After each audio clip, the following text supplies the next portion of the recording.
আল্লাহ বলেন, যুবক না, তুই দুনিয়াতে গান শুনবি না। যুবক, আমি আল্লাহ তোর জন্য এমন সুন্দর গানের ব্যবস্থা করে দেব, জান্নাতের মধ্যে যাবে। আমি আল্লাহ জান্নাতের মধ্যে একটা বৃক্ষ রোপণ করে দিব, যে বৃক্ষের ডালে ডালে পাতায় পাতায় গান গাইবে। যেই গান আর যে মিউজিক শোনার পর তোর কাছে মনে হবে এত সুন্দর গান জীবনে কোনোদিন শুনি নাই, এত সুন্দর মিউজিক কোনোদিন দেখি নাই। আল্লাহ ডাক দেয়া কয়, তোর জন্য আমি রেখে দিয়েছি, শর্ত হলো দুনিয়ার গান শোনা যাবে না। এ যুবক, তুমি নেশায় লিপ্ত হয়েছ, তুমি মদ খাও, নেশা করো।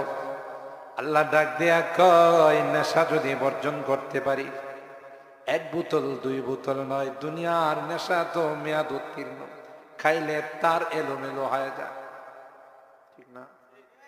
রাস্তাঘাটে মদ খায় গুঙ্গাইতে থাকে, আর ঘরে আইসা বউরে জড়ায় ধরে খায়, আম্মা জান কেমন আছে? কারণ লা ইউফাররিকু বাইনাল বই ওয়াল মাল, হ্যাঁ তো তার এলোমেলো হয়ে গেছে, কে বউ আর কে মা এটা তো পার্থক্য করার অবস্থা তার। কথা বলেন ঠিক কিনা?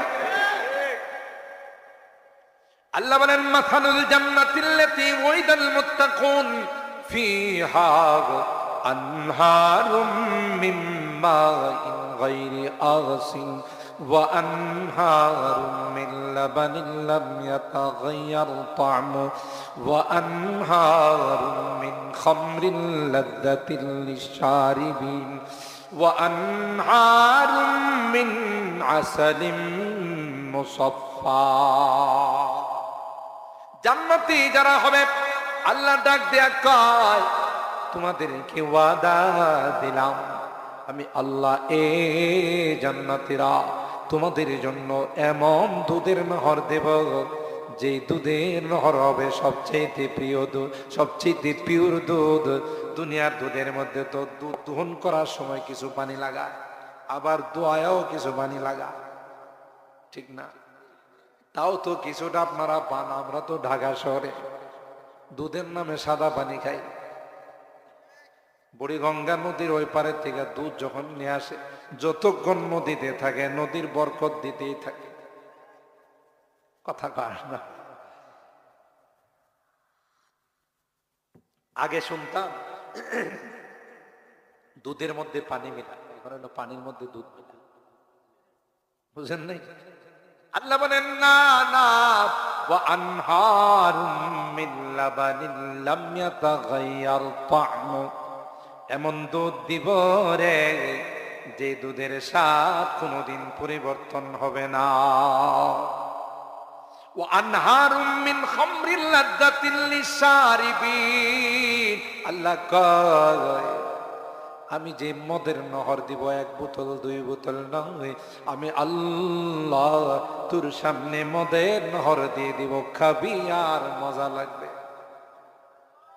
কিন্তু শর্ত হলো দুনিয়ার মদ পান করা, জোরে বলেন, পান করা যাবে।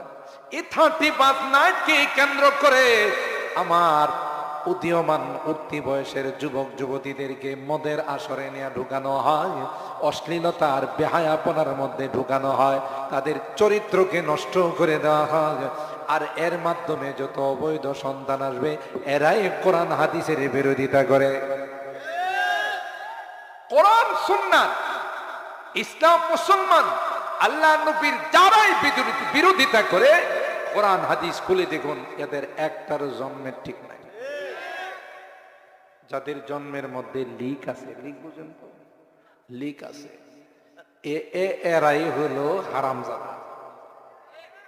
আর হারামজাদারা সারা কোনদিন ইসলাম মুসলমান কোরআন নবীর বিরোধিতা করতে পারে না, ঠিক কিনা বলে? আর এগুলোর ফ্যাক্টরি তারা বানাইতে চায় এই সকল অবৈধ দিবসগুলো আমদানি করে। কথা বলেন ঠিক কিনা? 2 নাম্বার হলো এই যে আতশবাজি করা হয়, এগুলোর দ্বারা মানুষের ক্ষতি হওয়া ছাড়া লাভের কোনো সম্ভাবনা নাই। এগুলো অপচয়। আল্লাহ কোরআনে কয়, ইন্নাল মুবাযযিরিনা কানু ইখওয়ানাশ শায়াতিন ওয়া কানাশ শাইতানু লিল ইনসানি কাফুরা। অপচয়